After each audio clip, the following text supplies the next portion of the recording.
daawadayaal ku soo dhawaada barnaamijka falanqaynta Bollywoodka.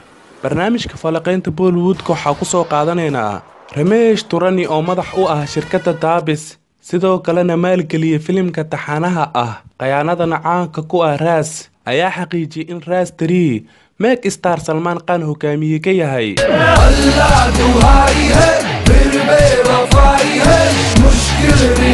Ramesh Turani wuxuu yiri Raas 3 waa run Salman Khan ayaa hogaamin doono, waxaana duubistiisa la bilaabi doonaa dhamaadka Oktoobar ama bilowga November.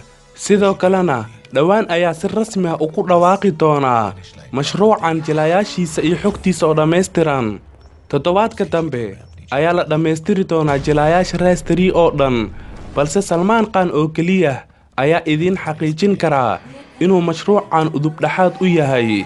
daawadayaal, waxaana xusid mudan filimkan Raas labadiisa qaybood hore inuu hogaaminayay superstar Saif Ali Khan.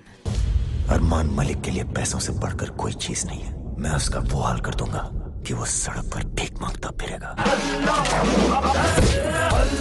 dhanka kale, filimka action-ka ah ee Gentleman oo tiyaatarada la saaray waxaa daawashadiisa si gaar ah loogu casuumay qaar ka mid ah jilayaasha Bollywoodka oo ku caansan.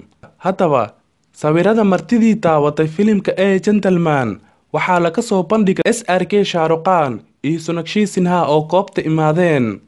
SRK ayaa ugu dambeyntii hogaamiyaha filimkan Siddharth Malhotra nasiib wacan u rajeeyay filimkiisaan cusub.